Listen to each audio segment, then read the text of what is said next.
So by now, you've most likely seen some sort of caged system video, right?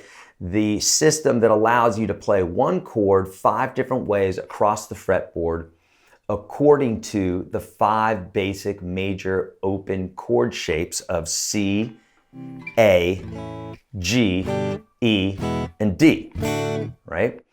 So what we're going to do in this video is I'm going to show you how to apply this to dominant 7th chords. We're going to go over the CAGED system quickly. I have other videos that go in more detail, but just to refresh your memory, okay? And if you need more help with this, I've got plenty of videos where you can see this online here, okay? So first off, the CAGED system, based off of our 5 major chord shapes, open major chord shapes.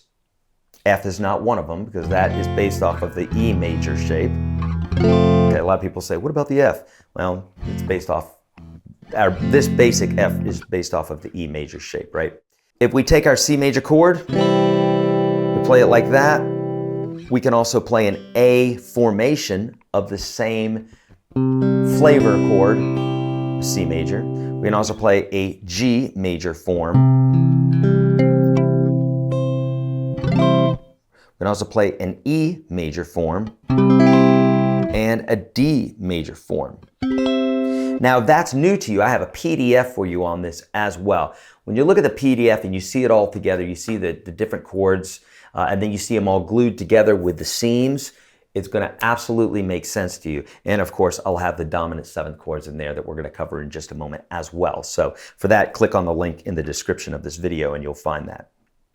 All right, so the way this works is you have 2 chords that start with the 5th string root, the C major formation. Remember, all these chords are C major chord, but when I say formation, it's what it looks like, right? So this looks like a C major chord, what we're used to playing. This looks like an A major chord, right?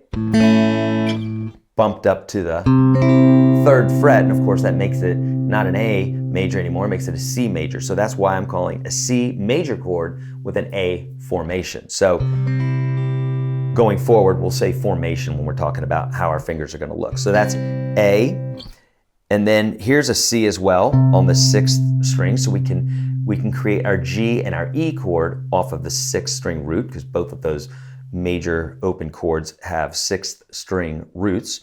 So here's our G form. Now, a lot of people when they're learning the CAGED system, they're like, well, I can't play that.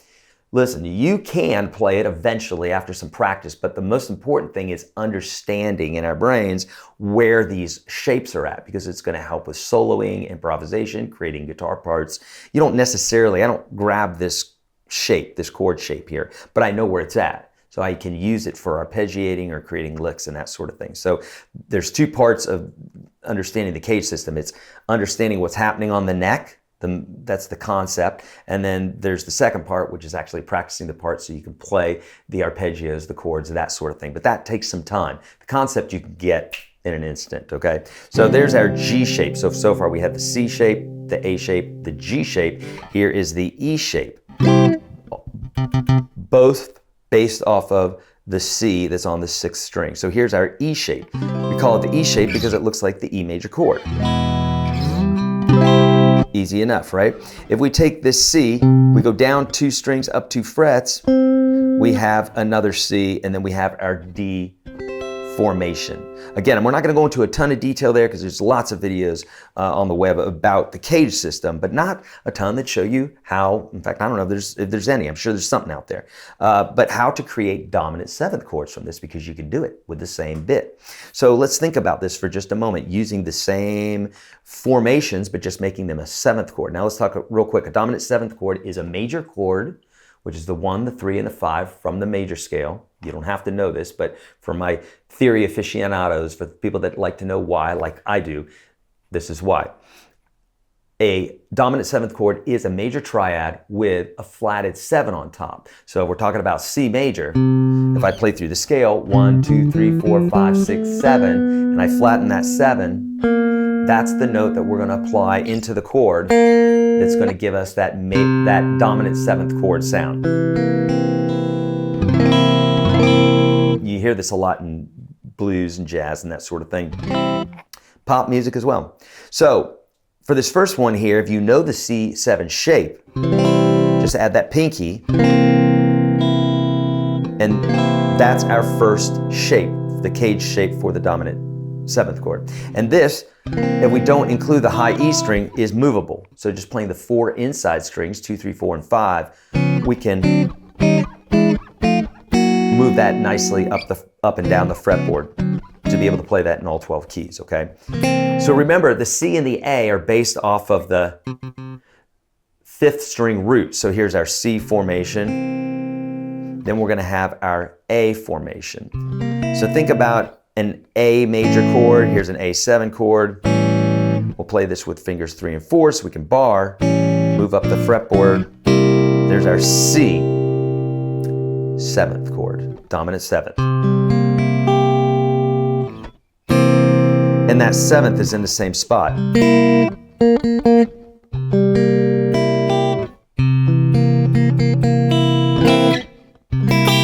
Right? So we have C and A. The next 2 chords, G and E, are based off of the 6th string root. Here's our C.